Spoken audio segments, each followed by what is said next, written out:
Hey, everybody, welcome to Here's Out. I'm Patrick, And I'm Paul. and we're going to talk to you about what the hell is going on with cinema. Everybody says at the moment, come on, cinema had a bad year, it started off rough. The box office was dying, all the headlines were, that's it, cinema's over, cinema's dying. We love cinema. And when I say cinema, I don't just mean the movies, I mean movie theaters, the cathedral of movies, where you go and you sit and you pray in your own way by watching trailers, sometimes too many ads, and then the lovely movie that you've actually paid to see eventually.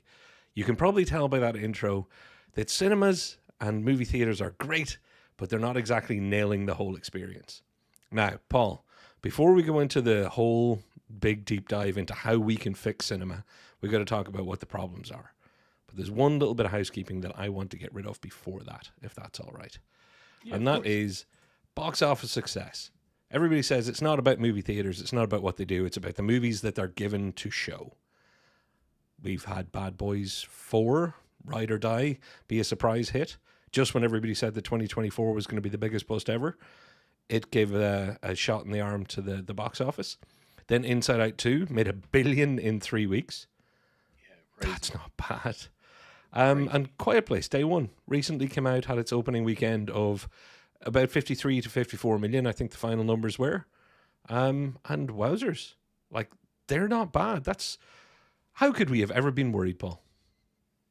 Yeah, it's confusing in the sense of a lot I guess because a lot of people were just like, oh yeah, the box office is dead and everything like that, and then suddenly this boom kind of happens, and it's just like, no, it's just like the power is still there. It's just that there's something that's keep holding things back, I guess. So there's something there that's just not working. And Paul, I would always say that one drop does not a rainy day make. And in my deepest heart of hearts, I want this to work out. I really, really do. Nothing we're going to say on this show is coming from anywhere but a place of love for movies and movie theaters. Movie companies, distribution companies, everybody that's involved, all the creatives, everybody that makes this their business to entertain us. I love it. However, Quiet Place Day One, that last one, they've just announced that it's going to be on streaming. Paramount, the crazy people at Paramount, who just had a massive opening weekend with like a franchise best performance, and it is now a franchise. It's 3 movies in. People talk about, I'm going to see the new Quiet Place movie. They're cutting the legs out from under it by saying, you know what, if you just wait a few more weeks, you can get premium video on demand. So premium VOD. I think that's insane because you're essentially telling everybody, don't bother going to see this in the cinema. Its second weekend drop off, which will be this weekend, is going to be huge. It probably would have been quite big anyway, but it's going to be even bigger because of this. Do you remember back in the darkest timeline, back in the pandemic, Universal and a bunch of people doing day and date releases?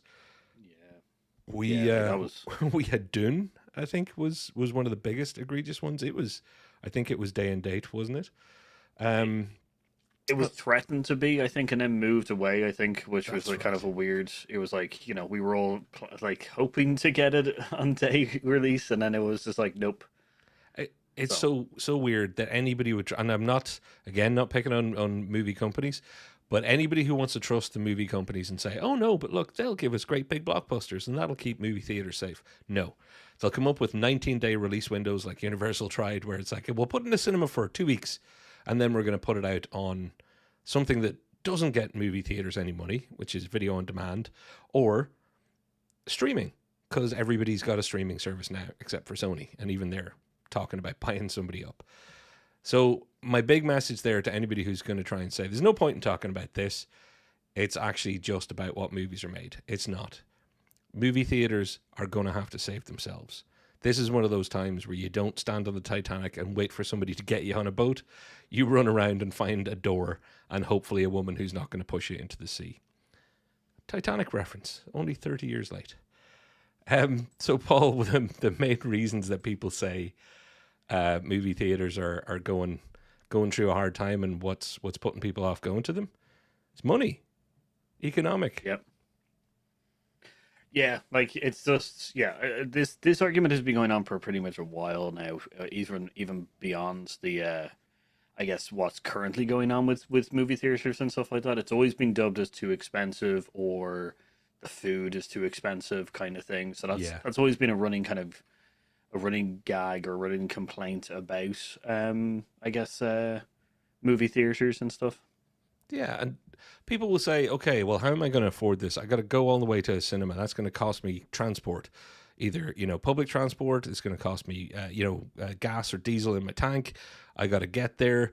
Got to pay for parking. I got to then pay for concessions. I got to pay for my food. There's just payment, payment, payment, payment, payment, and people will be like, for like just even two of us to go to the cinema, it turned out to be like €50. At which point I will then go, and how much did you get for that? So you got food and you got 3 hours. These days, 3 hour movies are not uncommon, maybe unfortunately for some, but you got 2.5 to 3 hours worth of entertainment. Now, as an Irish person, Paul, we can use only one metric. If you go to the pub for 3 hours, you are not going to have any tasty snacks and you're going to burn through probably more than 50 quid. That's just the way it is. So, like for like, at least here in our locality, it's not actually that bad a value proposition. No, not at all. I think this is a kind of a mixed direction in the sense of like I think a lot of entertainment parts are going to already be complained about the expense because people just want everything cheaper. That's not me saying like where baby or anything like that. It's more kind of like it's going to be a consistent complaint no matter what, even if they made us like just above the margin Yeah. kind of like expense. I think a lot of people would still be like it's too expensive. But you do get a lot for that case. Like you do get, you get trailer only kind of or trailers that generally kind of are curated for the audience of the movie that you're going to Mm-hmm. see, which is you get essentially an amazing sound system, amazing screen, all the kind of like perks essentially of going to the cinema. So I don't think the cost is as relevant as other things. I think it can be overcome for sure. And I got a shout out to our commenters. Casey Wonder says, bacon fries, rude. Yeah, and that's a reference for anybody who doesn't know what a bacon fry is. If you ever go to an Irish pub and you're looking for a salty snack, ask for bacon fries, much better than crisps. And Brian says, bowling would cost more. We've ignited a snack debate here too, actually. Everybody, if you're watching this in the future, get in the comments. What's your favorite snack at any venue, be it cinema or somewhere else? Importantly, though, it's more than just economic pressure. The other thing that's often called out is, well, streaming services. And like I say, Paramount aren't helping by shooting themselves right in the left leg by shortening their window to releasing things on video on demand. I know it'll take longer to get to a streamer, but as TVs get bigger, as sound bars and sound systems become more common, there are more people who are willing to say, I will skip the commute, I'll skip the traffic, I'll skip the parking. I can make my very own snacks at home and they'll be of the quality I want. And they'll just take that comfort and convenience angle and say, hey, I can watch it just as easily here. Why would I go to a movie theater? Yeah, like that's the common thing of kind of like the convenience of streaming has caused, which is, but I think we've talked a lot about the counter kind of part of that.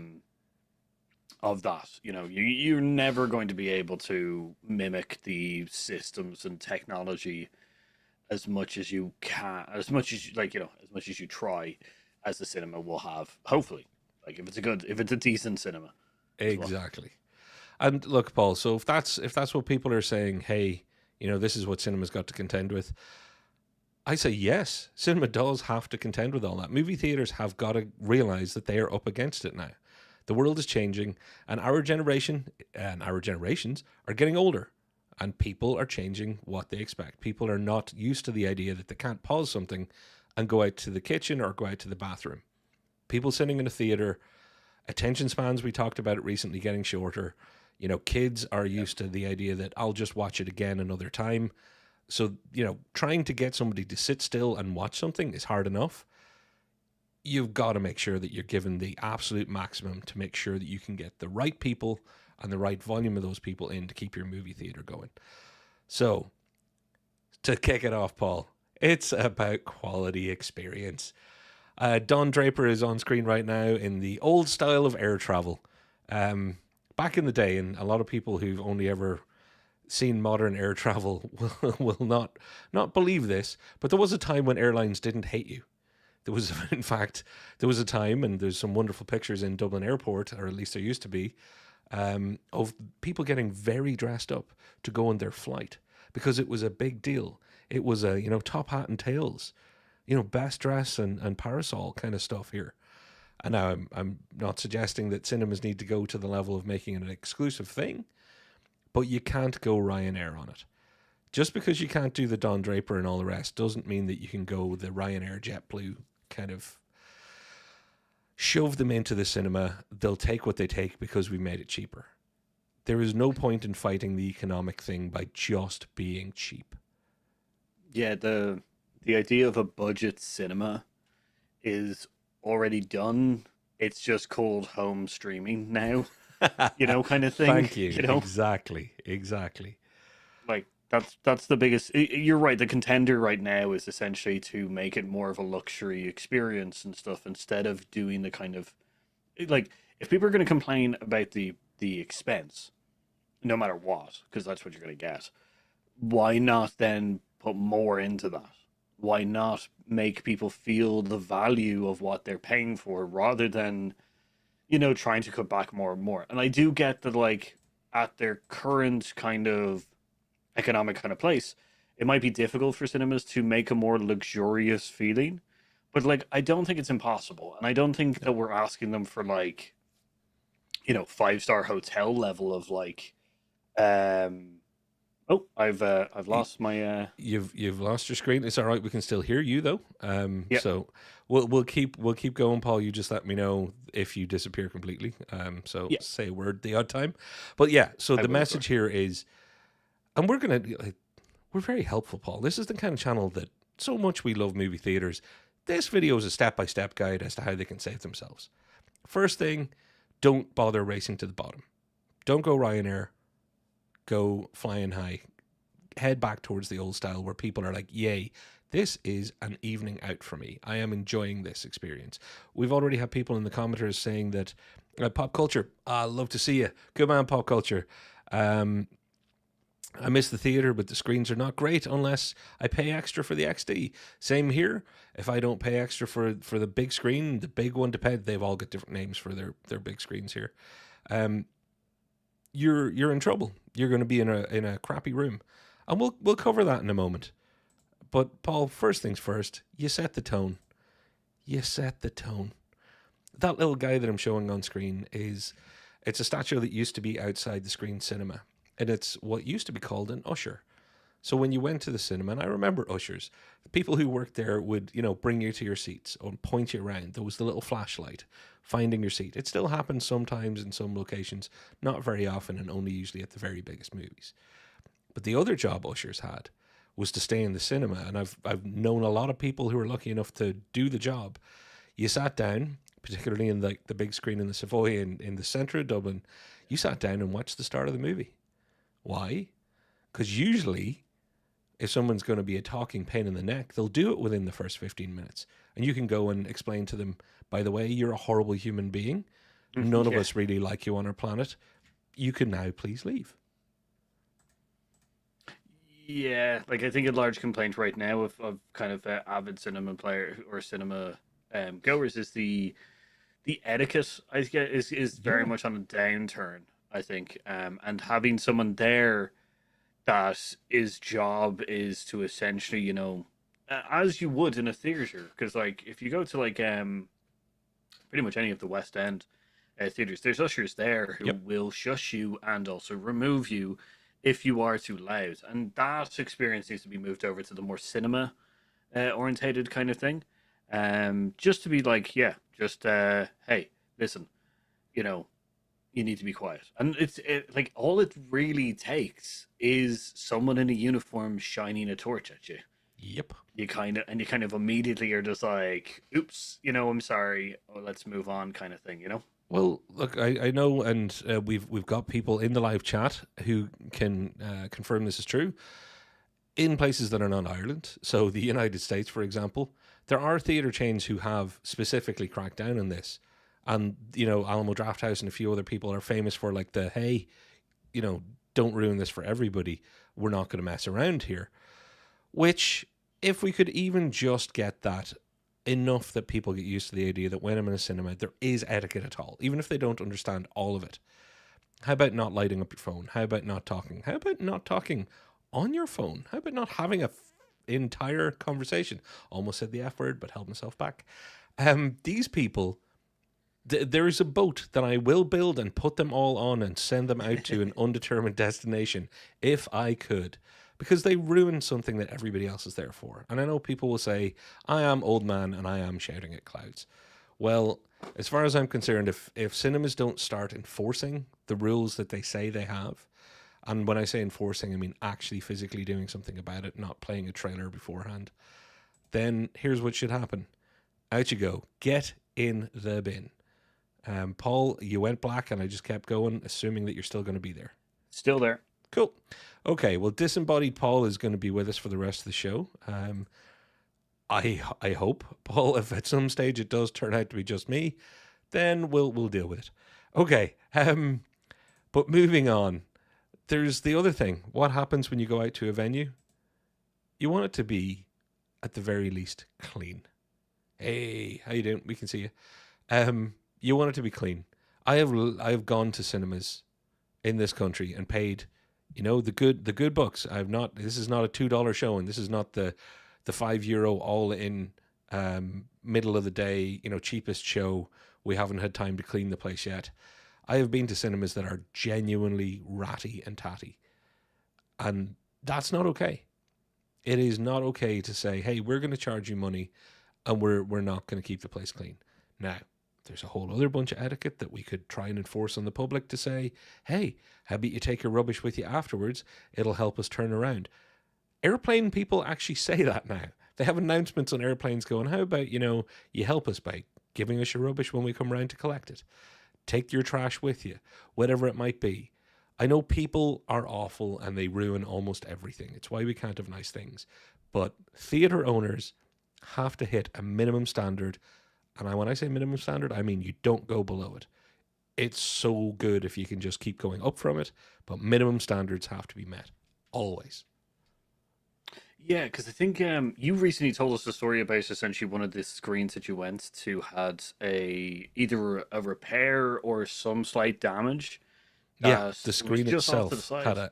had a scratch and a tear in it, Yeah, which is which is insane. very yeah, it's very distracting while a movie is going on because like as you like because that surface is disrupted, it means that it's very eye catching and stuff like that, which is an issue while you're watching a film. And it's just like a standardized thing where it's just like if the screen is damaged, don't play a movie in there.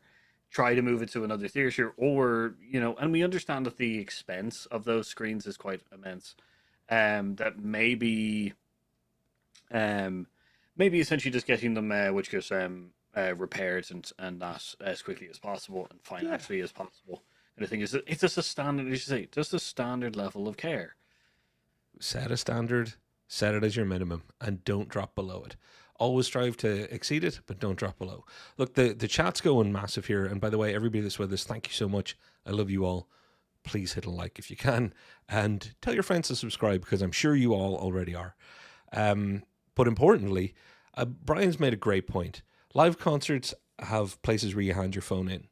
If we're not going to start enforcing the phone thing, have showings where, yeah, okay, you can go to a showing where it's, an extra 50 cent and you've got everybody's handing their phone in. I understand there are people who are like, I need my phone because my babysitter, I will be very discreet. And I have seen people use phones in cinemas very appropriately. They'll sit near an exit. When the phone lights up at all or vibrates, first thing they do is get up and get out without bothering anybody else. And they find out what's going on. They could have a loved one in trouble. They could know that they're waiting to hear news on somebody's health, whatever that might be. I think those people should still be able to live their lives and enjoy the movies. But that's the important thing. Everybody should have the same respect to enjoy the movies. I'm not pointing at any particular age group, so this isn't just kids. But I can see Brian's mentioned, check IDs for 18 rated movies. I like in I w- The only thing there is I've been getting into movies since I was a kid that I shouldn't have been allowed into, so it would be hypocritical of me to agree with that. I would say we need to enforce good etiquette until people get used to it. You don't go to a restaurant and start throwing bread rolls around, or flicking Yeah. your soup at other people. Yet people will go to a cinema, light up their phone, light up the entire room, and think nothing of it, and then start having a conversation. And it's just insane. Yeah, it is. It is unusual because after experiencing essentially Japanese cinema, which was luxurious in a lot of ways, kind of thing, and very smart, um, it doesn't take a lot. It doesn't. You know you're going. Inform the people you need to inform that you're going to be there. Kind of Yep. thing. Your life isn't going to run off the rails in the 3 hours that you're at a cinema when you tell people I'm. It's just like so it's just weird that it's still a thing, and like, but it's very entitlement, I guess, is a bigger problem, Yep. you know. And Paul, the next one up in the how do you save yourselves movie theaters? Food. Hmm. I'm a big proponent, and a lot of my friends and some of you out there are probably listening right now are sick of me going, I'm going to buy the food at the cinema. I'm not going to sneak stuff in. And the reason is because I'm lucky enough that I allocate money because this is a passion of mine. So it's not a casual thing for me. It's something I love. That makes sense for me. And part of my thing is trying to put money into the theater owners' pockets so that they can start listening to what I'm saying right now and keep themselves going. Because the last thing I want to see is more theaters closing down. However, the picture on screen right now, lovely food. Oh, that's fantastic. Yeah, I think we've Agree. all had the other experience where you ask for nachos. Oh, look at them nachos. Oh, with the dip, there's cheese, there's salsa. Oh, there's guacamole. I'm so hungry right now. It's so tasty. And then all of a sudden, this is what shows up. Some lightly salted, off-brand like chips with I don't know what rubber they've melted down. Do they melt down old like Lego heads just to get the right yellow color Oh, and then it's flick it onto food? Get your food right. You advertise good food, show good food. And I can't get my food picture to show up again for whatever reason. Oh, there it is. like it's unusual for the thing because like you're selling this experience already. You're already kind of like trying to implement a certain experience and stuff like that, and the like essentially letting people down on the food level, which is the one part in which you make money. That's the Yes. bank of the of the cinema goes, because we've talked about how like the first week of box office and stuff like that, a large percentage goes towards the studio rather than the cinema itself. So the food is where they make their money consistently. Yep. So why not just up it a little bit, just up it a little bit? And this is the perfect time, Paul, to call out that, I'm the old man shouting at clouds a few minutes ago. Somebody else is going to be sitting there going, listen to these guys, particularly that like mouthy one. That would be me. What the hell? They think like, oh, save yourselves. Just be spending all your profits. Just be spending all your money. Do you know how hard it is to run a business? Do you know how hard it is to make a margin? I hear you. But business is not just about saving all your money and then, taking all the money in. It's not about lowest to highest. It's about making sure that you have enough revenue coming in that you will have profit at the end. Because you can make €100 or $100 off me every time I go to the cinema, and it only costs you $1. Wow, 99% profit. Woohoo! But I'm the only person that shows up. Yeah, You're not gonna be able to pay for your building off the back of me. It's about business. All of these things are simple. All of these things are considered and thought through enough that you have what you need there to actually just run a tighter ship, to find a way to make sure that you don't become complacent and wait for Inside Out 2 to come along and make the $1 billion for you. Because those people bought streaming services and created streaming services because they like you. They don't love you, movie theaters. Movie makers, and by that I mean the business people, they like you. They love money. And if they could cut you out and keep all the money, they'd be all for it. yeah, like that. As much as they, because that's as you're saying, like it's very hard to run a business, and this business kind of trying to increase profits over costs and all this, but it's just like, yeah, so is the studio who's giving, like, who's sending you the movies.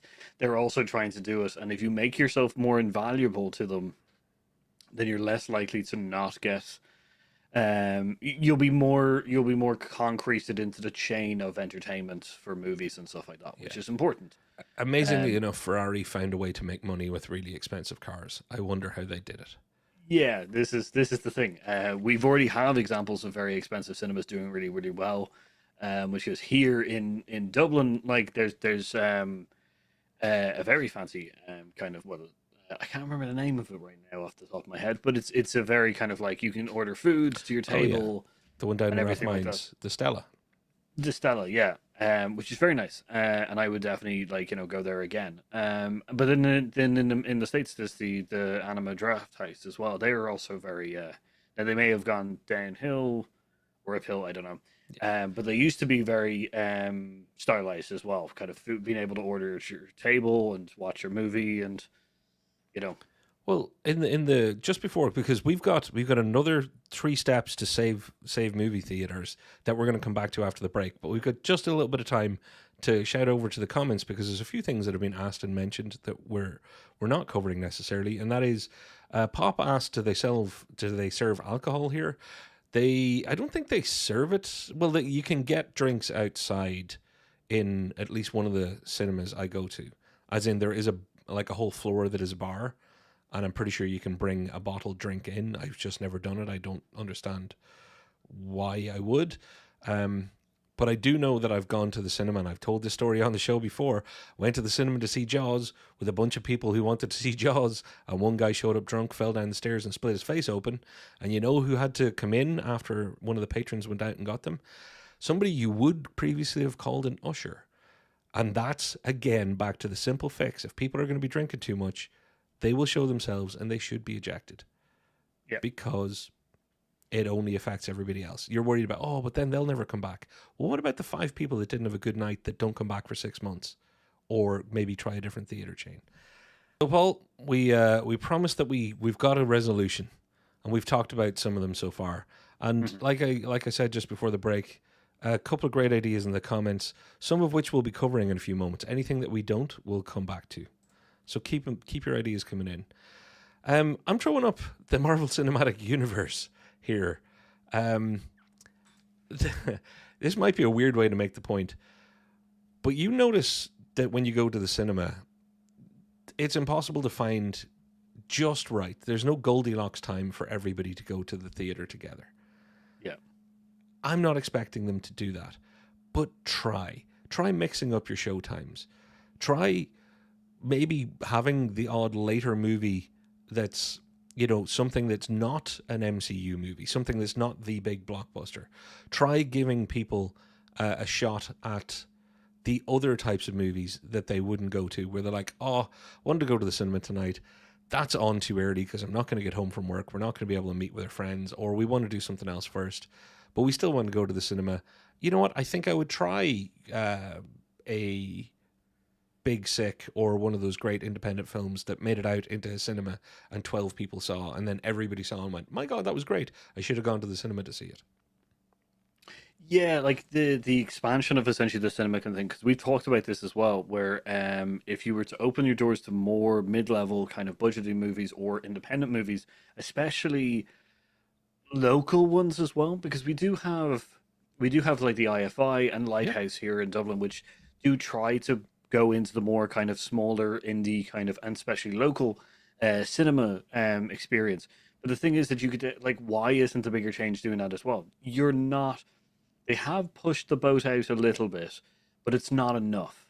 Kind of thing. They have like a weekend or something like that that they know nothing's really coming out, so they've pushed certain things. I've gone to see anime in like Yep. in big kind of theater or cinema chains, but that's not good enough. Kind of thing. They need to push it out more. Where it's just like you have like a massive amount of screens, that you're not showing consistently stuff on. So why not put a small of those aside? Specifically, maybe even the smaller cinemas, the pillbox ones that like we're not fans of, into a little bit of kind of more of the indie, more of the local kind of Yeah. cinema kind of thing. Because then and then lower the price a little bit, because like then you get people just trying stuff out, Yep. you know? And my take on it is it's the same but the exact opposite in one regard. I think they should do that, but also pick one night a week, pick your slow night a week. There have been movies that I've wanted to go and see that you've wanted to go and see, and we see there's like two showtimes for the whole week, and they're on the dead days. And I'm like, yeah, I'll go. Hang on, they're going to put it in screen 54. They're like screen 712. It's got three seats and a small like TV with a VHS player. No, even I'm not going to do that to see this thing. How about you give some of the smaller movies and those mid-level movies, while something else is taking up your big screen, pick one showtime where you were only going to get 12 people anyway. Move it to screen 2, or even move whatever its second showing in screen 2. Put the smaller film into a decent size. Get people seeing the medium and independent films in slightly bigger cinemas, because that's what they were made for. Nobody's making something for the 12-seater room. They're making it for the big room most of the time. Even, they're all dreamers just like us. So start mixing things up. You're not going to find out what's going to work unless you mix it up. And that's the thing. It's on cinemas to start advertising these things. Oh, well, these indie films, they don't have any budget. Great. You have a building. You have display space. People are going to know when the next Iron Man is coming out. You don't need every single one of your poster slots or every single one of everything to be about Iron Man. How Yeah. about you try and get word out on your social media, on all the stuff that theaters can do for free? Use that free power to start broadening the appeal of the building that you're showing movies in. Yeah, I agree. I agree with, like, yeah, spreading the love a little bit more. And you are right, because the advertisement inside the building, I don't think a lot of people are walking into the foyer and being just like, oh yeah, Iron Man's out next week, kind of thing. I don't think the big blockbuster movies anyone is going to be, especially if they are continuously going to the cinema, going to forget that something like that is coming out. So why not express yourself a little bit more by going towards the kind of mid-level, kind of more kind of independent films?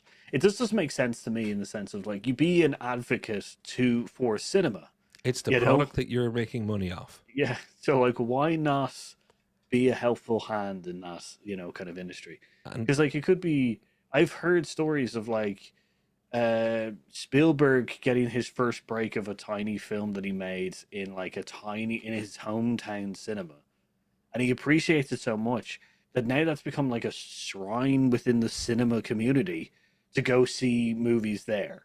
yeah, Kind of thing. It's put yourself on the map by, like, helping out independent filmmakers, and then maybe a story will be written to you where it's just like, yeah, someone took a punt on me, and they showed my film, and yep. now I'm making blockbusters, and that film, like, cinema is very dear to me. You know? It's just doable. It is your product. Work hard at getting people to it. Don't rely on the companies that are. I understand it's money, but you're already managing social media.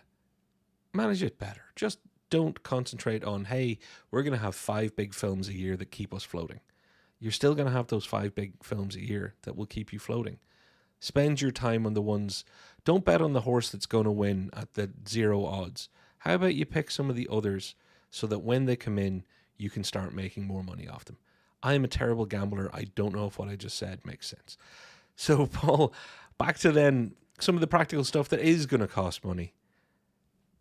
Theaters, upgrade your stuff. We talked about it briefly before, but seriously, look at your building.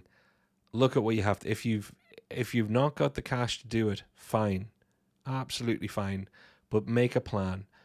Do not do what a lot of theaters are doing, particularly as was the case in this country over the last 10 years, just abandoning a few screens and saying, well, look, if somebody's going to go in there, they're not going to care anyway. It's just close that room if that's the way you feel about it. Don't do that stuff. If you have a tiny room, make it a premium tiny room. Start advertising it as a premium tiny room. Be honest about what you're selling. Whatever you can't upgrade, clean it up as best you can. Advertise it for what it is. And again, tell people. Don't make them look hard at, oh, I'm in screen 8. What's a screen 8 in this place going to be like? Start showing that you understand what you've got and that you're not afraid for other people to understand what you've got. Honesty carries a lot of weight with the public. And then price appropriately. Yeah, like like that's the thing. You can there's certain cinemas are now doing the Lux kind of thing, which is like the recliner chairs, Yep. but they're doing them in the smaller cinemas. So what they've done is they haven't upgraded like the space, but what they've done is they've made even less seating arrangements, but made the seating arrangements better. And like the amount of times that I've now gone, I wonder if that's in that Lux thing. You know, the Yeah. amount, like it's insane the amount of times where I've gone. I would definitely spend more money to sit on a recliner chair in a smaller cinema because because as a cinemaphile, uh, one of the most important things that that tells me is no one who shows their phone is going into that cinema, into that screen, because you're not paying extra to sit on a recliner to be on your phone while watching that film. That's it. And it's just, so like already you're also setting a kind of a standard for me, you know, that it's just like if I'm going into, I've never experienced, I've been in there like 12 times now. I've never experienced someone being like any kind of bad etiquette or anything like that. Yeah. And I definitely think it's because of the more expensiveness and also because of the more luxury kind of seating You're arrangements and paying stuff more, like you're that. getting more. You might as well use it. exactly, yeah. It leads to these things solve themselves. Damn it, we shouldn't even have to make this video. But honestly, and like pop culture just said, sell a tiny room for private screenings. Yes, and you know what? You can actually do that in some cinemas here. But just like you said, Paul, you're looking to see if that's in that Lux screen, you know, or whatever it might be. Why is it so hard to find anything out? That's my point with the transparency and the honesty. Start selling what you actually have. Stop letting people have to chase around your website or, you know, wonder and talk to people and make phone calls and ask somebody, do look, I'm going to see this film, but like it's in screen 16. I didn't even know they had 16 screens. Should I even bother? You know, I've asked you before because we actually go to two different cinema chains quite often just because of location.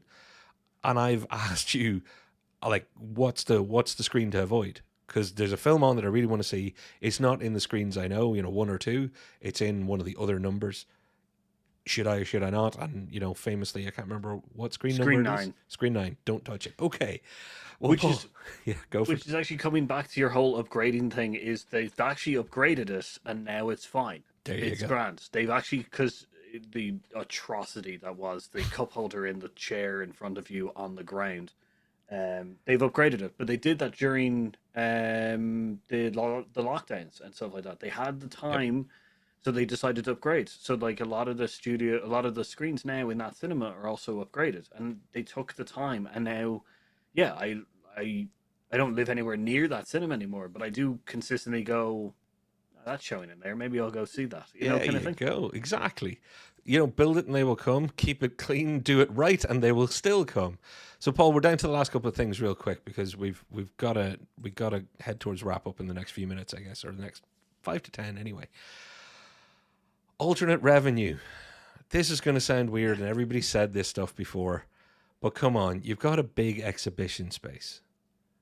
You really have. And particularly the people who are already selling alcohol and allowing it into cinema screens, you can do all sorts of things. Essentially, what a screen is a stage with a screen behind it. There are so many things you could do, and think outside the box. Get yourself a stand-up comedian. Say, hey, look, you know, we've got an open mic 5 minute slot before our big showing. Every 8 o'clock showing, every 9 o'clock showing. How many stand-ups will just do it for practice? How many will do it for free admission to a thing, to work out material? Get yourself out of the box thinkers, people willing to take chances. I'm not saying turn yourself into a comedy club. Great if you can do that too and use, you know, multi-purpose your venue, fine. But just try and break away from the traditional thinking of, right, we'll say that it's starting at 8. What we'll do is we'll get them in. We'll actually start showing something on screen at about 2 or 3 minutes past 8, and it's going to be advertisements. And I don't mean trailers. I mean advertisements for the local pizzeria and some other shop that you know you're never going to go into. Then we're going to have some other random warning stuff. that we're not sure why it's there. Then there's going to be some trailers. Then your movie's going to start at approximately 25 past 8. And 25 minutes past 8, 8:25, you went to an 8 o'clock showing. You looked at a runtime on a movie and you worked out when to tell the babysitter or whatever you had to do or who you had to go and meet. All of a sudden you're pissed off. You're like, what? It said it started at 8. Said the movie was 2 hours. I factored in an extra 10 minutes here. And you're still rushing out at the end going, whoa, I'm going to miss my next bus or whatever the hell it is. So if you're going to do that already, maybe start getting people in early. Say, hey, movie starts at 8. But you know what? Anybody that wants to turn up before 8, we got 5 minutes of Ho-Ho Joe and he's going to be great. Whatever it might be. Whatever it might be. And Paul, I've got one thing they definitely should do either before or after. Get some podcasters. People who are into movies, maybe some YouTubers that would do it for free tickets to come and say, if you stay after the end credits and carry out your own trash, these two bozos are going to sit up front and talk to you about what they thought of the movie. And they'll do a live 15-minute stream with you guys. And I'm specifically talking to the cinema chains that both Paul and I go to, because I would love to not spend so much money going to the cinema, as much as I know you need the money, and I think you should do all the things that we said to keep yourself in business. But if we can get it free, hell yeah. So Paul, outside of the box thinking, get people like us in there doing weird stuff just because we're passionate and ugly. Well, you're gorgeous. You're handsome. Oh, thanks, man. Like I do agree. Yeah, the alternative revenue stream is quite powerful because once again, my experience in Japan is there was a merchandise thing for several of the movies that we were going to, and it's exclusive cinema merch as well, which was really important because it's like, man, I must have spent like €50 on stuff at that thing. And it's just because, yeah, it's like I don't understand why there isn't any merch of because we get the cups right now. Yeah. We get the popcorn buckets kind of thing. There's more stuff you can do. Keychains, small little things that can definitely be bought and stuff.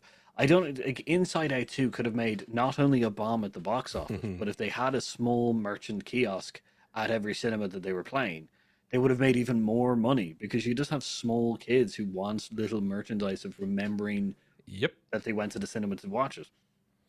So. And I do think the stand-up comedian thing, you get it at special, why is that reserved for premiere nights? Yeah. Yeah. Why is it? And I don't even mean big red carpet premieres. We've gone to for a couple of press showings and there's been someone up there talking. Yep. And although I've never recognized who that person is, because it could be us sometime. Yep.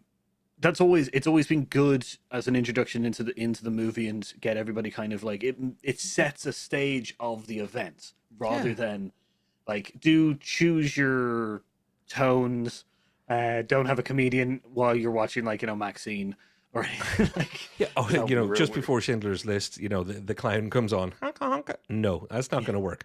But if you can't, and pop culture's brought up some, city ordinance and licensing laws as to what you're allowed to do. You are allowed to talk. Usually, you can do something that's to do with the presentation. And you can definitely have an employee talk. And tell me that the world hasn't changed that much. That the people who, like me, want to work in a cinema, if I could give it all up and afford to pay my bills, I would go and work in a cinema right now. I really would. I love them that much. And I'd be happy to say, okay, part of my job is being the usher, but I'm going to stand up beforehand and I'll do a 5-minute quiz on the stars and the movie, whatever it is. Get people into it. Advertise that you're doing that beforehand and the movie starts on time and you can still tell your advertisers, we showed your advertisements before the movie, but you see our start times are earlier because we do this thing. It's ways and means to sell things. It's ways and means to pull things into more realistic windows. Even if you're only going to, we still have to show our ads, so it's going to be 10 minutes past the hour, even though it was supposed to start at the hour. That's better than 35 minutes, which is the longest I think I've ever gone into a movie, and it's been before they actually played the opening credits. So yeah, Paul, I'm going to lose my mind on that one. But definitely ask people like us, and when I say people like us, ask us. And we'll do stuff. All right, we'll find a way. Logistics be damned. We'll get there. We'll get there. So last one up, Paul. Loyalty programs. Yeah.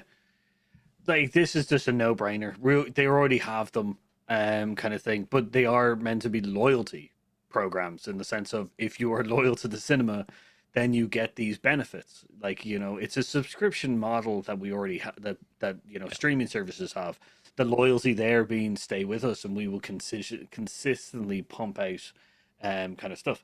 Some loyalty programs are really, really good. Some of them are not, kind of thing that they could add in more benefits. I know Cineworld's one is the once you get to 1 year into the loyalty program, you get 25% off their food.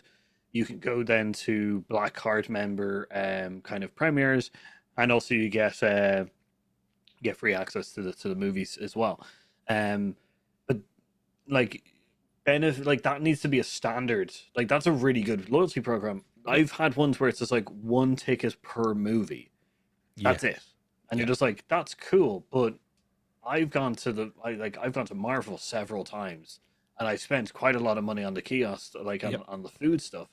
So like, if you could consistently having me in, and it's the whole thing is that's a because then there's periods of time where I haven't gone in using the loyalty system at all. Like, and I don't mean that I've paid for a ticket. I just haven't gone in to use it Yeah. for like a month, which means that money is just free to them. They haven't had to serve me or anything Yep. like that. So adding more benefits onto the loyalty program is better. Is just a way of having a consistent revenue stream, that you It's can bank on. purely it's a financial arrangement for sure. That's what it is. We all know that's what it is, and that's what it should be. But it's not only a financial arrangement. It's supposed to be, as you say, it's supposed to be a club card, a loyalty card, whatever way you want to see it, a membership card. It's supposed to be, hey, this is a great financial arrangement we're making. We're telling you that it's good for you. We're hoping that it's good for us because it's got to be, or else they wouldn't be doing it. But treat it like something that has to have those extras. It has to have, and they don't have to be extra cost extras to the cinemas, just touches, consideration. This is the small stuff. It's the very small things that make a difference.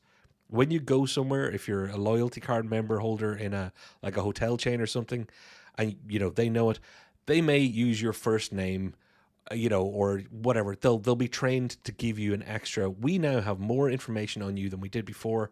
We're going to use it in just some service way. And I'm not, that's a terrible example, but there are ways and means to make people feel like they're part of something. And that's what these are supposed to be. Some of them are great, some of them are terrible. The ones that are terrible really need to look at themselves.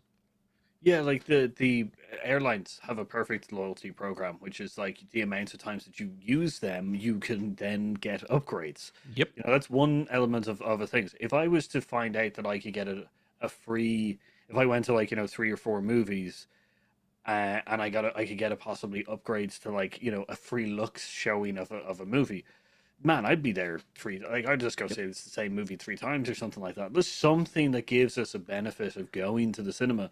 But then yeah, you need to show the value of that club. As you say, little tweaks and stuff like that, kind of thing is good. Maybe we get in a little bit earlier, like it's so smaller things like that. Exactly. So, Paul, let's just do a quick run at the comment section. I'm going to start from Old Man Shouts at Cloud because I remember when that was. And yes, I am Old Man. And quite often there are clouds here. Welcome to Ireland. So let's pick a few of these out. Okay, Brian says I'm being a hypocrite. I remember what that was in reference to. Etiquette is key. It only takes one person in the theater to ruin it. That's for sure. We talked about the alcohol. Promotional days, yeah, the weekend with 2 for 1 deals, like student deals, Yeah, like even in like a lot of them have that quieter time where it's like it's Monday, Tuesday, they could do lesser costs within the tickets and stuff like that. and how about just like group discounts? If you can bring 6 people with you, then all of your tickets are going to be substantially less, and you know that you're going to make it back on the food with 6 people because once one person gets popcorn, everybody else Yeah. is going to smell it and be like, "Oh God, I'm not sitting through 2.5 hours without having something to eat," because Dave here has the nicest smelling thing in the world. So yeah, like things like the 2 for 1s, reduced prices as you go up. That's a brilliant one. Love it, Brian. Um, They need to bring back variety. My theater shows the same movie on like half the theater. Yeah, not because they want to, but the studio makes. Yes, that's. I think that's one that annoys us all, especially around the big blockbuster stuff when it's just, and it's squeezing other people out. Well, my thing is that you can like you should if the cinemas get up to a certain kind of like element within the chain of entertainment, they should be able to go back to studios and just be like, hey, listen, we make you this money, kind of thing. So like, yeah, well, for this 2 weekends, you can buy these two studios, but we get this movie that you're distributing, but it's a smaller movie for free that we can show in a couple of others, or like some cost benefit of kind of going, yeah, you can buy those 12 movie screens, but like you need to lower the ticket price or something like. Some once cinema chains can get some kind of power within the entertainment field, they should be able to negotiate a little bit better on going, yeah, our 12 screens are your film, but the other lot are like, really cool indie films that may drag people away from. Exactly. Well, look, the last three comments I've scanned ahead and picked out a couple because full rubbish bins. So full rubbish bins, full trash cans for our American friends are pet hate. Absolutely. And again, I have literally seen cinema staff standing there watching these things overflow, and I feel terrible because I kind of want to say, look, I don't want to be the Karen in the room asking where the manager is, but this is someone's business that matters to me, that this business keeps existing. So I'm weirdly part of all this. I know you're on your phone and you want to text Rebecca that you absolutely love her and that you're really sorry about what you did last week. But come on, empty the trash. It's a real pet peeve of mine too. And Brian also... Oh, sorry? Sorry, and instilling an element of giving a shit, part of my language. Pride. Yeah, having some pride, instilling a sense of pride. Yeah, into being a cinema person. Exactly. And maybe hire more cinema people. You know, the ones that interview badly that are weirdos and they're nerds? Maybe hire them because they're going to care and they're going to be talking to the people, your patrons. What did you think of the movie? They're going to make that experience. Best times I've ever had in cinemas, as far as the theaters outside of a movie, is talking to the people that work there. They're like, oh, I haven't got to see that one yet. Is it good? What did you think? Oh, this is so cool. I'm so glad this movie was made. Pop says, here in America, studios are allowed to own theaters again. Yeah, that happened about 2 weeks ago, or the news about Sony thinking of buying up. I was going to float the idea, Paul, to you that we do a whole episode about it, but I knew it wouldn't land very well. I think I'm kind of against it because of how it could go wrong and how it could be used badly. But I think that's something that we might talk about again sometime soon. It's very reminiscent of the 5 studio system that's Hollywood was based on. Yeah, it's going back a ways. And to finish up, Brian says, I like that Spielberg story. Paul, your nice story about, that the Spielberg theater and becoming a center. I know Kevin Smith bought a theater and has his own theater too.